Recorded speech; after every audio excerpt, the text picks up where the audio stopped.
Bem-vindo ao Sola Escritura, o programa da TV Novo Tempo Portugal que nos leva às origens da fé cristã e às verdades redescobertas na Reforma Protestante.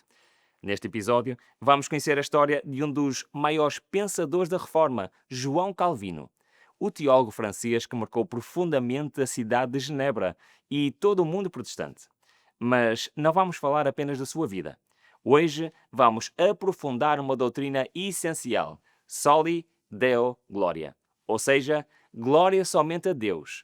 Esta foi uma das grandes ênfases de Calvino, que tudo na vida, desde a nossa salvação até o nosso trabalho, deve ser vivido para a glória de Deus e não para a glória humana. Fique conosco e prepare-se para mais uma jornada de fé, história e verdade, aqui no Sola Escritura.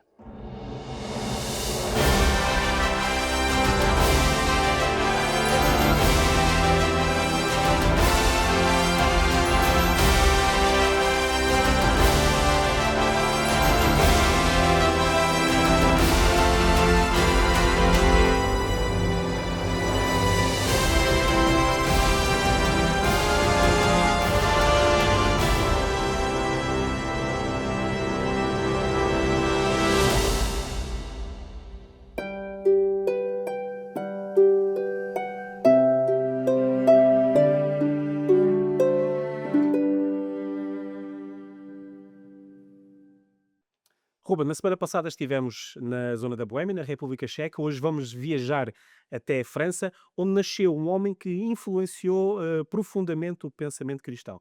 Ruben, fala-nos sobre as origens de João Calvino, onde e quando nasceu e como é que foi a sua juventude. Então, João Calvino nasceu a 10 de julho de 1509 na cidade de Noyon, no norte da França. O seu nome original era John Calvin e era filho de Gerard Calvin, um funcionário da catedral local que tinha grandes ambições para o seu filho. Desde cedo, Calvino foi educado num ambiente muito ligado à Igreja Católica e também ao mundo académico.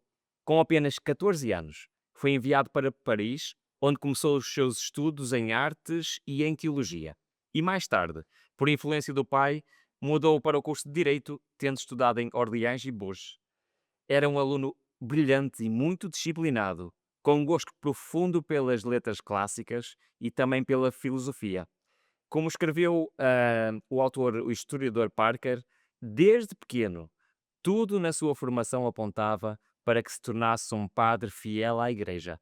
Ele próprio dizia que estava obstinadamente entregue às superstições do papado. Mas apesar de parecer destinado a uma carreira eclesiástica tradicional, algo começou a mudar no seu coração. Tudo indicava que Calvino parecia já preparado para uma carreira e uma carreira respeitável dentro da Igreja Católica. Mas então o que é que o levou a afastar-se desse caminho e a ligar-se à Reforma Protestante? A transformação na vida de Calvino aconteceu durante os seus estudos. É que quando ele começou a ler os escritos dos reformadores, como Lutero e outros reformadores, e a estudar a Bíblia com mais atenção, a certa altura ele teve uma experiência espiritual marcante, uma conversão interior. Embora ele nunca tenha contado em detalhe o que é que aconteceu, o nós sabemos, que pouco tempo depois, ele rompeu com Roma e começou a defender as ideias da reforma. Numa das poucas descrições que deixou dessa mudança, ele escreveu: Deus, por uma conversão súbita, subjugou e trouxe a minha mente a um estado ensinável. Este momento mudou tudo. Calvino passou a ver a Bíblia como a única autoridade para a fé e vida cristã. A doutrina da salvação, apenas pela graça e pela fé em Cristo, tornou-se o centro da sua teologia. E foi com esta nova convicção que começou a escrever e a pregar, o que foi o início de uma missão que o levaria até a cidade de Genebra. Exatamente. Apesar de termos começado este episódio com uma viagem até a França, Calvin teve uma relação muito forte com a cidade de Genebra, que fica na Suíça. Como é que ele foi lá parar, Ruben, e como é que foi essa estadia? Em 1536, João Calvino viajava para Estrasburgo quando passou por Genebra, uma cidade que tinha acabado de abraçar a reforma. Ele planeava ficar apenas uma noite, mas a sua presença chamou a atenção de um dos líderes locais, que se chamava Guilherme Farel. Ele era um pregador fervoroso que viu em Calvino o homem certo para o ajudar a consolidar a fé reformada na cidade. Quando Calvino recusou o convite para ficar, Farel respondeu com palavras que o marcaram profundamente, palavras bem fortes. E ele disse: que Deus amaldiçoou o teu descanso, se agora, em tempo de necessidade, te retirares e procurares apenas o teu próprio conforto. Aquelas palavras foram decisivas. E Calvino cedeu e permaneceu em Genebra como pregador e também como teólogo. Mas os primeiros anos não foram fáceis. E ele e Farel tentaram implementar uma reforma rigorosa, com ênfase na disciplina da Igreja, na moralidade pública e na pregação da palavra. A oposição foi tanta que em 1538, apenas 2 anos depois, ambos foram expulsos da cidade. Foi um momento doloroso, mas também foi um momento importante para a sua vida. Depois então de ser expulso de Genebra, Calvino vai para o seu destino inicial, que era Estrasburgo. O que é que aconteceu durante esse período e como é que aquilo que aconteceu durante esse período influenciou a sua vida e também o seu ministério? Então, o tempo em Estrasburgo, e entre 1538 e 1541, embora curto, foi muito marcante para Calvino. Ali ele encontrou paz e estabilidade e também companheiros de fé, como Martinho Bucer, que o acolheu e o ajudou a crescer como pastor e também como teólogo. Foi em Estrasburgo que Calvino pastoreou uma igreja de refugiados franceses, o seu primeiro ministério pastoral regular. Como nos explica o autor Hermann Selvius, em Estrasburgo, Calvino aprendeu a importância da paciência pastoral. A sua teologia tornou-se mais madura e o seu estilo mais claro. Também foi lá que ele casou com Idelette de Bure, uma viúva que já tinha filhos e que se tornaria a sua fiel companheira até à morte. Durante estes anos, escreveu uma versão mais desenvolvida das suas Institutas da Religião Cristã, a sua obra teológica mais importante, e participou em importantes encontros com outros reformadores. Depois então desse tempo e esse tempo de crescimento, aliás, em Estrasburgo, Calvino regressa então a Genebra, que faz assim um périplo por essas 2 cidades. O que é que aconteceu nessa segunda fase em Genebra e como é que foi o seu papel na liderança espiritual da cidade? Então, em 1541, após a insistência das autoridades de Genebra, Calvino regressou à cidade onde antes tinha sido expulso. Portanto, ele foi expulso uns anos antes e, passados uns anos, eles pediram para ele regressar. E ao regressar, ele reorganizou completamente a igreja e a vida espiritual da cidade. Ele estabeleceu uma estrutura do governo eclesiástico com 4 cargos. Havia pastores, doutores, presbíteros e diáconos. Ensinava que a igreja devia ser governada pela palavra de Deus e não por interesses políticos. Uma das suas grandes marcas foi a pregação contínua das Escrituras. Calvino pregava todos os dias da semana, exceto à segunda-feira, e comentava livros inteiros da Bíblia, versículo a versículo. Como escreveu o historiador Hermann Selderius, e ele pregava com seriedade e paixão, sempre com a Bíblia aberta diante de si. Ele não era um orador cativante, mas um pregador comprometido com a verdade. A cidade de Genebra tornou-se o modelo da Roma protestante. Missionários eram enviados para outras regiões e muitos refugiados vinham para ouvir Calvino e aprender com a sua teologia. Ele via Genebra como um centro para o avanço do Evangelho e trabalhava incansavelmente para que toda a glória fosse dada apenas a Deus. Mas Calvino não foi apenas e só um pregador. Ele também teve que lidar com autoridades civis e com grandes conflitos também. Como é que era a sua relação com o poder político e que dificuldades é que ele enfrentou com esse próprio poder político? É verdade, mas Calvino, ele acreditava que a cidade e a igreja deviam trabalhar em harmonia, mas sempre respeitando os papéis distintos de cada uma. No entanto, essa visão nem sempre foi bem recebida pelos magistrados de Genebra. Ele enfrentou resistência, críticas e até ameaças, especialmente quando procurava aplicar a disciplina eclesiástica de uma forma mais rigorosa. Bruce Gordon explica: Calvino não era um ditador. Estava muitas vezes em tensão com os magistrados e foi várias vezes desafiado. A sua autoridade vinha da convicção e da consistência, não do poder. E apesar dos conflitos, Calvino manteve-se fiel à sua missão: reformar a cidade à luz da palavra de Deus. Sabia que seguir a verdade podia custar caro, mas ele não estava disposto a negociar os princípios bíblicos, mesmo quando isso o tornava impopular. Calvino trabalhou até ao fim da sua vida, até mesmo ao fim da sua vida. Como é que foram os seus últimos anos e qual é o legado que ele deixa ainda hoje para o cristianismo?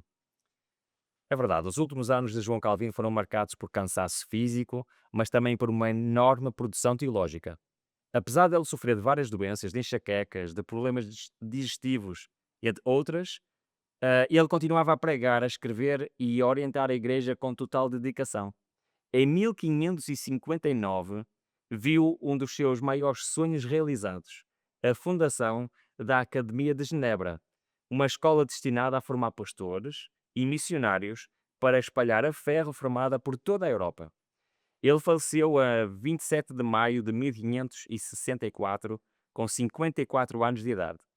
Pediu que o seu túmulo não fosse marcado para que ninguém o venerasse. Por isso, o local exato da sua sepultura é até hoje desconhecido. Parker resume o seu impacto da seguinte forma: Calvino não procurava glória pessoal. Tudo o que fez foi com um só objetivo: que Deus fosse glorificado em tudo. Então, o seu legado é imenso. Ele influenciou o pensamento protestante, influenciou a educação, a ética do trabalho, a teologia sistemática e a visão de um cristianismo centrado exclusivamente em Deus. A doutrina Solo Deo Gloria é talvez o maior reflexo do coração de Calvino. Toda a glória pertence a Deus e a mais ninguém. Hoje estamos a aprender com a vida e a teologia de João Calvino, o homem que nos lembrou que toda a glória pertence a Deus. Mas esta verdade e tantas outras pode ser explorada de forma mais profunda e pessoal através do nosso curso bíblico gratuito. Eu quero apresentar-lhe a revista O Grande Conflito, um guia de estudos que percorre a história do cristianismo e as doutrinas redescobertas pelos reformadores. São 24 estudos ricamente ilustrados, com perguntas, textos bíblicos e espaço até para a sua reflexão pessoal. O estudo de hoje é o número 12 e nele vai encontrar respostas claras e bíblicas para perguntas como: o que significa viver para a glória de Deus? Porque é que a salvação não exalta o homem, mas apenas a Deus? Como podemos aplicar a doutrina Soli Deo Gloria no dia a dia? Esta revista foi feita a pensar em si que deseja compreender melhor o plano de Deus para a sua vida. E o melhor, é completamente gratuita. Para receber o seu exemplar, envie uma mensagem por SMS ao WhatsApp para o 933 939291 ou visite o site cursos.novotempo.pt. Não perca esta oportunidade e comece hoje mesmo a sua jornada de descoberta espiritual com a revista O Grande Conflito.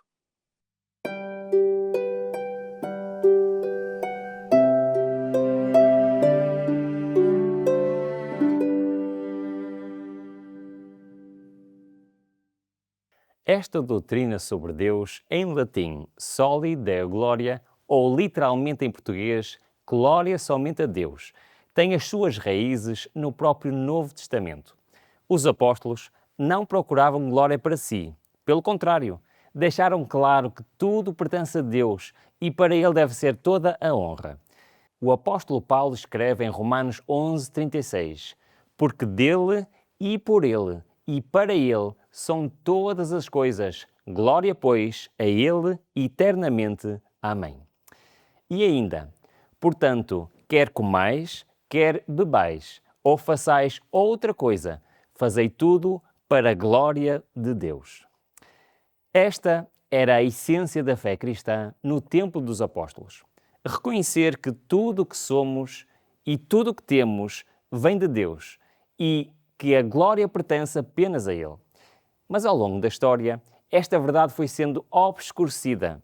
A doutrina Soli Deo Gloria surgiu como protesto contra tudo o que se desviava da glória de Deus, fosse o culto aos santos, o poder do clero, as indulgências, as relíquias ou até a confiança nas obras humanas para a salvação. Na Idade Média, a Igreja Católica tinha desenvolvido um sistema religioso que exaltava figuras humanas, quer sejam os papas, os bispos, os mártires, os teólogos ou até mesmo artistas. A arte, a liturgia e a própria teologia estavam frequentemente centradas no homem, nos seus méritos, nas suas penitências e na sua autoridade. A glória de Deus ficava obscurecida por um emaranhado de tradições humanas. Neste cenário, surgiu um grito de renovação, a Reforma Protestante. No seu coração estava a ênfase na glória exclusiva de Deus, resumida no lema Solo Deo Gloria, só a Deus a glória. Esta doutrina não era apenas uma afirmação teológica, mas uma chamada para devolver a Deus o lugar central na vida, na fé e na adoração. A reforma começou com Martinho Lutero, que redescobriu a doutrina da justificação pela fé. Para Lutero, a salvação era um dom de Deus, pela graça e não fruto das obras humanas. Isso naturalmente enfatizava que toda a glória devia ser dada a Deus e não ao homem. Ulrico Zwingli, outro importante reformador suíço, também contribui para esta compreensão, destacando o primado, a primazia das Escrituras e da soberania absoluta de Deus sobre todas as coisas. Zwingli rejeitava os ídolos, as imagens e toda a forma de adoração que desviava a glória de Deus para objetos ou para pessoas. Foi neste contexto que apareceu João Calvino. E ele teve um papel fundamental na sistematização da doutrina Solo Deo Gloria. Para ele, toda a glória pertence absolutamente a Deus, que é soberano em toda a criação, na redenção e na santificação do crente. Calvino ensinou que Deus é a fonte e o fim de tudo. A criação existe por sua vontade. A salvação acontece pela sua graça e a vida cristã deve ser vivida inteiramente para glorificá-lo. Nada pode ser atribuído ao mérito humano, pois toda a glória é de Deus. Na sua obra principal, Institutos da Religião Cristã, é a base teológica onde ele expõe esta visão. Nela, Calvino afirma que o objetivo final da religião é que Deus seja glorificado em todas as coisas. Bruce Gordon resume bem esta visão quando escreve: o centro do cristianismo para Calvino era o culto correto a Deus. Tudo devia existir para a sua glória. Esta doutrina não era apenas uma ideia teológica, mas era uma forma de viver. Calvino ensinava que o trabalho, a família, a música, o estudo, tudo podia ser e devia ser feito para glorificar o Criador. A vida cristã não é sobre autoexaltação, fama ou reconhecimento humano. Como escreveu o autor Parker, Calvino não procurava glória pessoal. Tudo o que fez foi com um só objetivo: que Deus fosse glorificado em tudo. Esta doutrina foi tão central que os reformadores a colocaram como conclusão natural de todas as outras. Somente a Escritura, somente Cristo, somente a graça, somente a fé, tudo para glória somente a Deus. A doutrina Soli Deo Gloria estruturou não só a teologia reformada, mas também o modo como os cristãos entenderam a sua vocação, o seu trabalho e a sua adoração, tendo deixado uma marca profunda no pensamento teológico e na espiritualidade reformada. Ela influenciou não só a forma como se entende a salvação, mas também a maneira como o cristão deve viver e adorar. Esta ênfase em dar glória a Deus moldou o comportamento dos seguidores da Reforma, incentivando a uma vida centrada na humildade, na obediência e no serviço fiel. Autores que vieram após Calvino, como John Knox, João Owen e outros teólogos reformados, defenderam e ampliaram esta ênfase, tornando-a um pilar constante de tradição reformada. A ideia de que tudo, desde a adoração até às atividades cotidianas, deve ser vivido para a glória de Deus, continua a inspirar e a guiar muitas comunidades cristãs até aos nossos dias. Esta doutrina destaca que toda a vida do cristão deve refletir esta glória, rejeitando qualquer forma de idolatria ou autoexaltação. Hoje, a doutrina Solo Deo Gloria continua a ser um chamado urgente e relevante, em tempos em que a tentação de buscar reconhecimento humano é grande. Esta verdade lembra que o foco da vida cristã deve estar sempre no Senhor. Viver pela glória de Deus significa rejeitar o egoísmo, a vaidade, a idolatria e abraçar um estilo de vida que honra a Deus em todas as áreas. Pensemos, seja na adoração, seja no trabalho, seja nas relações humanas ou no serviço.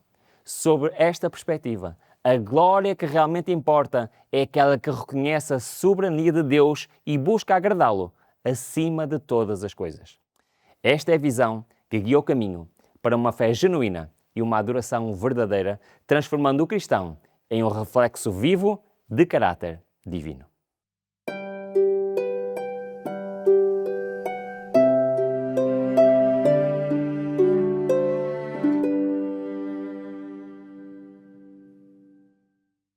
Ruben, quantos deuses verdadeiros existem? Bom, se nós olharmos para a palavra de Deus, Deuteronômio 6,4 é muito claro. O Senhor nosso Deus é o único Senhor.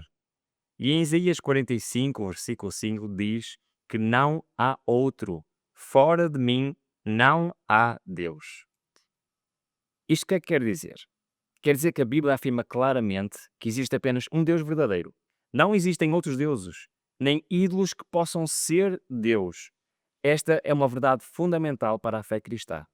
O que promete Deus àqueles que o buscam sinceramente? Em Jeremias 29, 13 diz: Buscar-me-eis e me achareis quando me buscares de todo o vosso coração. O mesmo diz também, por exemplo, em Deuteronômio 4, 29. E em Tiago 4, 8 diz: Chegai-vos a ele e ele se chegará a vós. Isto quer dizer que Deus promete revelar-se a quem o busca com sinceridade. Quer dizer também que buscar a Deus implica uma entrega total de coração e de alma e que a aproximação entre nós e Deus é recíproca. Quanto mais nós nos achegamos a Deus, mais Deus se aproxima de nós. Quem é digno de glória? Apocalipse 4, 11 diz o seguinte: Digno és, Senhor, de receber glória, de receber honra e poder, porque tu criaste todas as coisas. E em 1 de Timóteo 1, 17 diz que ao único Deus sábio seja honra e glória para todo sempre. Também Paulo nos diz em Romanos 11, 36 que porque dele e por ele e para ele são todas as coisas. Glória, pois, a ele eternamente. Amém.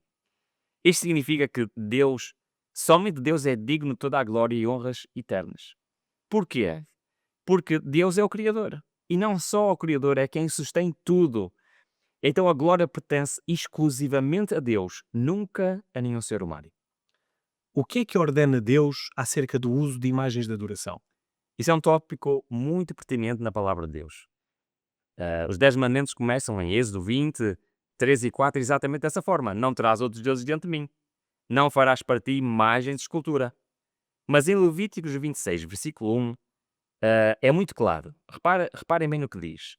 Não fareis para vós ídolos, nem imagem de escultura, nem levantareis estátua, nem poreis pedra com figuras na vossa terra, para inclinar-vos a ela, porque eu sou o Senhor vosso Deus. Em Atos 17, 29, confirma exatamente isso. Sendo nós geração de Deus, não havemos de pensar que a divindade é semelhante ao ouro, ou à prata, ou à pedra, trabalhados pela arte e pela imaginação dos homens. Então o que é que vale a pena nós referirmos aqui? Deus claramente e expressamente proíbe o uso de imagens na adoração. A adoração deve ser dirigida somente a Ele e não através de figuras ou de ídolos. E que os ídolos são criações humanas e nunca representam a divindade. Então, por que razão Deus rejeita totalmente a veneração de imagens? Em Isaías 42:8 nós lemos: Nem no meu lavor as imagens de escultura. Salmos 115, do versículo 4 ao 8, reparem bem ao detalhe que vai este texto. Os ídolos deles são prata e ouro, obras das mãos dos homens. Têm boca e não falam, têm olhos e não veem, têm ouvidos e não ouvem, nem ação na sua garganta. Semelhança deles seja os que o fazem, e todos os que neles confiam. Confiam nos seus bens e ficam mudos. Claramente, a palavra de Deus é muito clara em relação a este assunto. Só Deus é digno de glória e louvor, como já vimos, e as imagens e ídolos são obra humana, e eles não têm vida, não têm poderes, não veem, não ouvem, não conseguem fazer absolutamente nada. Então a veneração de imagens desvia a glória que só pertence a Deus. Para rematar então, como é que o verdadeiro adorador deve relacionar-se com Deus? Então Miqueias 5,13 diz o seguinte: Destruirei as tuas imagens de escultura e as tuas colunas no meio de ti, e não adorarás mais a obra das tuas mãos. 1 João 5, no versículo 20 e 21, termina no versículo 21 dizendo: guardai-vos dos ídolos. Ou seja, o verdadeiro adorador afasta-se dos ídolos, afasta-se das imagens de escultura. Ele deve relacionar-se com Deus diretamente, em verdade, e reconhecendo-o como o único verdadeiro Deus. Esta relação implica rejeitar toda a forma de idolatria.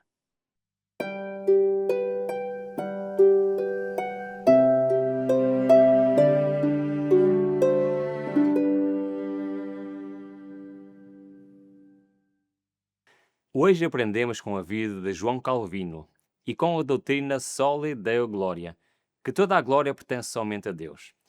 Que esta verdade transforme a nossa vida, para que vivamos cada dia para a glória do nosso Criador, quer no trabalho, quer na família, quer no serviço e principalmente na adoração. Lembre-se, Deus merece toda a honra e louvor, porque Ele é o nosso único Deus, o nosso único verdadeiro Deus. Chegamos ao fim deste episódio do Sola Scriptura. Se gostou do programa, não deixe de pedir a sua revista gratuita O Grande Conflito, que aprofunda estas e outras verdades da Bíblia. Envie uma mensagem para o número 933-939291 por SMS ou através do WhatsApp, ou visite o site cursos.novotempo.pt.